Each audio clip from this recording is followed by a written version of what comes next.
Hola, ¿cómo están? Los saludo una vez más, ahora para leerles la primera parte del primer capítulo donde hace su aparición Alejandro Hamlady, de quien les estuve hablando en mi video anterior. Alejandro, que es el más chico y el único varón de 3 hermanos, que perdió a sus padres siendo muy pequeño, con 8 años, en un accidente, y bueno, en ese momento el matrimonio de sus abuelos, que ya estaba mal, decidió separarse. La separación llevó a la abuela con la hermana más grande a volver a Buenos Aires, donde también estaba su otra hija y con su familia y otros nietos, y dejó al abuelo con la hermana del medio y Alejandro en Resistencia. El abuelo lo crió desde que él tenía 8 años, ya era el nieto mimado antes de eso. Entonces Alejandro siente un profundo amor, una gratitud, una admiración enorme hacia su abuelo y desea parecerse a él. Su abuelo había sido periodista, un periodista muy reconocido en la región, y Alejandro quiere ser igual, quiere también ser un periodista y llegar a ser muy reconocido.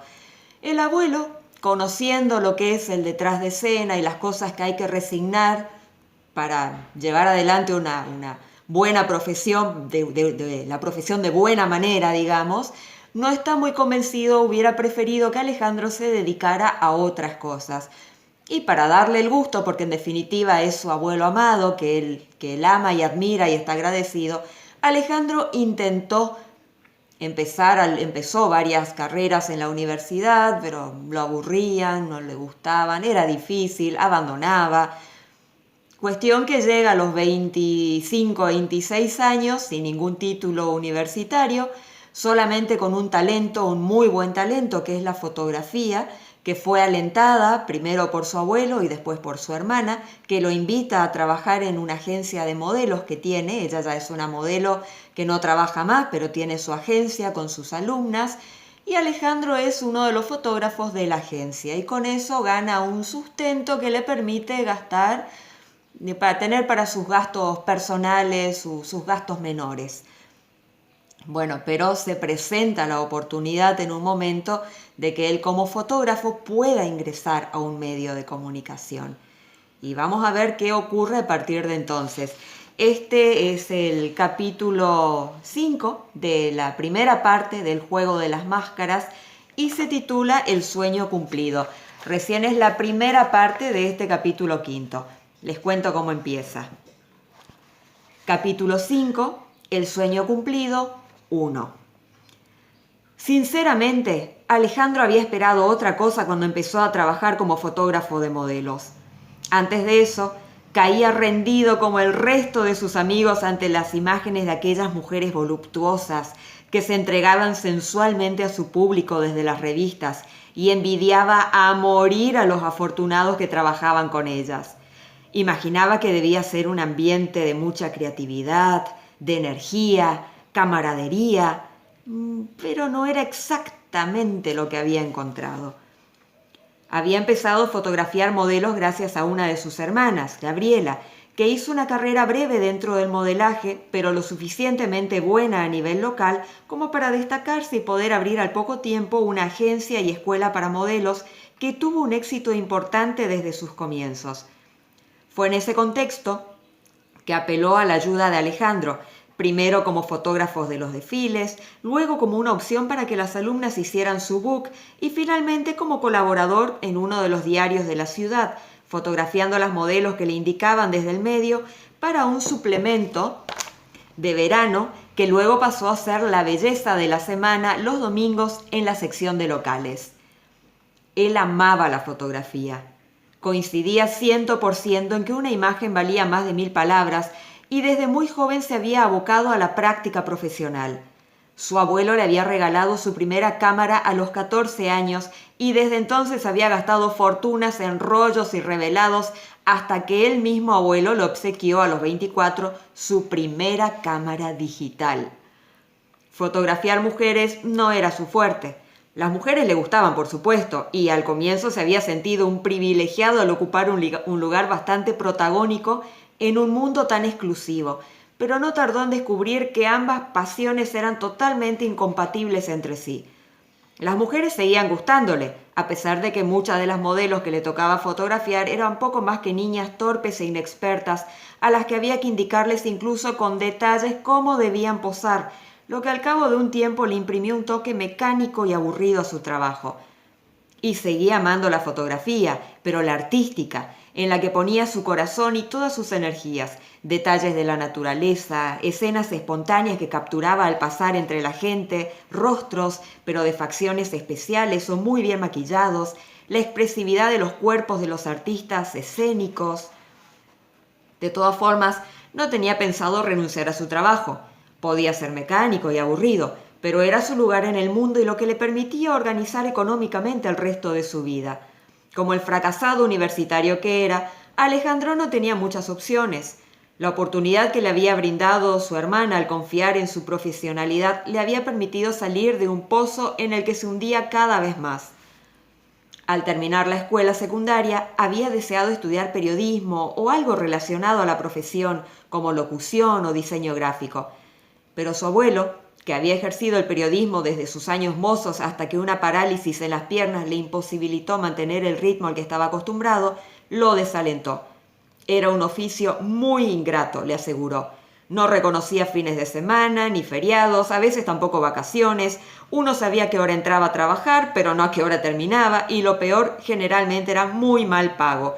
Tanto que muchos se veían obligados a tener varios empleos y se lo pasaban corriendo de uno a otro para ganar lo suficiente que les permitiera llegar a fin de mes.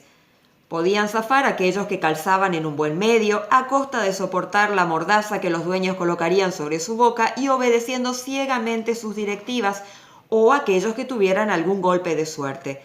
El periodismo era un sacerdocio. Era tan absorbente que el grueso de los periodistas terminaban solteros o separados, porque no había mujer en el mundo que soportara ese ritmo. El viejo Hamblady hablaba con conocimiento de causa. Su propia esposa lo había abandonado hacía muchos años, sin que le importara lo mal vistas que estaban las separaciones en aquellas épocas. A Alejandro nada de eso le importaba, con gusto hubiera pasado por todas esas penurias con tal de completar su vida con algo que siempre lo había atraído, especialmente porque lo haría parecerse aún más a su abuelo, al que adoraba. Sin embargo, no se animó a contradecirlo. A pesar de que para entonces ya estaba en sillas de ruedas, imponía una autoridad que nadie se atrevía a desafiar, ni aun en buenos términos, excepto la abuela Graciela, que jamás había temido enfrentarlo ni darle su parecer de la manera más directa, y Fabiana, su hermana mayor, que por algún motivo que Alejandro no terminaba de comprender, lo odiaba. De modo que Alejandro se inscribió en la carrera de medicina e intentó convertirse en médico, pero ni siquiera logró aprobar el examen de ingreso. Suponiendo que lo mismo le sucedería en veterinaria y enfermería, decidió que la biología no era para él y se inscribió en la Facultad de Ingeniería. Apenas soportó el primer trimestre. Decidió probar con ciencias de la educación en humanidades, pero tras el primer año decidió que la docencia era tan miserable en lo laboral y económico como el periodismo y mucho menos gratificante. Se metió entonces a cuanto curso de fotografía, diseño y computación encontraba, pero se sentía un infeliz sin rumbo, que apenas cubría sus gastos personales con algún pequeño trabajo que le encargaban de tanto en tanto. Fue en esa época cuando Gabriela, de 25 años por entonces, comenzó a idear su propia agencia de modelos, conjuntamente con otras 2 personas que llevaban mucho más tiempo que ella en el ambiente. Solicitando los servicios de su hermano, se aseguraba 2 cosas: contribuir a su futuro laboral, hasta entonces incierto, y garantizarse un buen colaborador en su proyecto, ya que Alejandro sabía separar muy bien los tantos. Jamás se pasaría de listo con ninguna de las modelos, ni mezclaría su vida personal con los excesos que pudiera haber en el ambiente. Para Alejandro, ese empleo fue la luz al final del túnel. Muy pronto su nombre empezó a ser reconocido en el medio. Muchos comenzaron a solicitar sus servicios, no solo para fotografiar modelos, sino también en los eventos sociales y culturales. Y remató su participación en uno de los diarios locales, donde además empezó a tener contacto con otros fotógrafos y algunos periodistas. Sin embargo, se había estancado en un punto sin retorno. Sentía que había tocado un techo invisible y que jamás podría seguir creciendo desde el lugar al que había llegado. Se sentía condenado a hacer exactamente lo mismo el resto de su vida y le parecía muy poco meritorio. Sin vislumbrar ninguna salida digna en lo económico, rogaba desde su corazón que un milagro apareciera en su vida. Bueno, esta fue la primera parte del primer capítulo donde aparece Alejandro Hamladi, el cuarto protagonista del Juego de las Máscaras. El sueño cumplido se llama el capítulo. La plegaria del amanecer se llama la primera parte de la novela, que es una novela escrita en 5 partes, o si les resulta más fácil entenderlo, es una saga compuesta por 5 libros. Con esto ya cierro lo que es la presentación de los 4 protagonistas y la lectura del primer capítulo donde hacen su aparición. Pero puedo ir comentándoles, como son 5 libros, como les dije recién, puedo ir comentándoles qué pasa en cada libro, cuáles son los desafíos, los obstáculos, las tragedias y los logros, los triunfos a los que se van encontrando cada uno de estos protagonistas, cómo van cambiando libro tras libro. Y bueno, de todas formas tengo todavía 2 novelas más, Llamaradas de recuerdos y Bufeos, de las que todavía solamente le leí algunos fragmentos, no hablé de los protagonistas, así que podemos hacer un poco de dulce también con eso. Me despido por ahora, como les digo siempre, soy Marina Nil, soy novelista, pero no solamente novelista, también tengo una oficina para escritores donde los oriento sobre los pasos a seguir a partir de que terminan de escribir su libro, y siempre estoy colaborando en cadenas de difusión, especialmente con otros escritores. Este es mi canal. Si les gustó el video, les pido que les den un like, lo pueden compartir con gente a la que pueda interesarle la novela y por supuesto los invito a que se suscriban a mi canal. Me despido hasta el próximo video. Chao, chao.